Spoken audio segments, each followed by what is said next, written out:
மோகனா, சொல்லுங்க sir. MS Office வேர்டில் வந்து பார்த்தீங்கன்னா ஃபாண்ட் சைஸ் இன்க்ரீஸ் பண்ணுறதுக்கும் டிக்ரீஸ் பண்ணுறதுக்கும் நீங்கள் கீபோர்டில் என்ன மாதிரியான ஷார்ட்கட்லாம் யூஸ் பண்ணிட்டு இருக்கீங்க? சார் நம்ம ஜென்ரலாக MS வேர்டில் வந்து டைப் பண்ணும்போது டிஃபால்ட்டாக 11 தான் சார் இருக்கும்.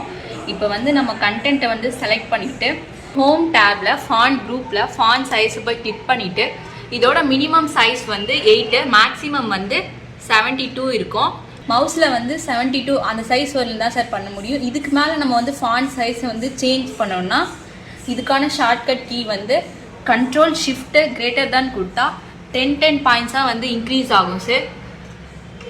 இப்போ வந்து ஃபாண்ட் சைஸை எப்படி டிக்ரீஸ் பண்ணுறதுங்கிறத பார்க்கலாம்.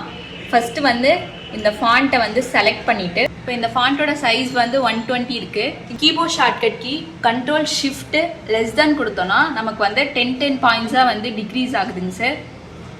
ஃபாண்ட் சைஸ் வந்து 1 பாயிண்ட்டாக எப்படி இன்க்ரீஸ் ஆகுதுன்ற பார்க்க போகிறோம். ஃபஸ்ட்டு இந்த ஃபாண்ட்டை வந்து செலக்ட் பண்ணிவிட்டு கண்ட்ரோல் க்ளோஸ் ஸ்கொயர் ப்ராக்கெட் வந்து கொடுத்தோன்னா நமக்கு வந்து 1 பாயிண்ட்டாக வந்து இன்க்ரீஸ் ஆகும் சார். நெக்ஸ்ட்டு வந்து ஃபாண்ட் சைஸ் வந்து 1 பாயிண்ட்டாக டிக்ரீஸ் ஆகிறத பற்றி பார்க்கலாம். ஃபஸ்ட்டு இந்த ஃபாண்ட்டை வந்து செலக்ட் பண்ணிவிட்டு கண்ட்ரோல் ஓப்பன் ஸ்கொயர் ப்ராக்கெட் வந்து கொடுத்தோன்னா ஃபாண்ட் சைஸ் வந்து ஒரு பாயிண்ட்டாக வந்து டிக்ரீஸ் ஆகும் சார்.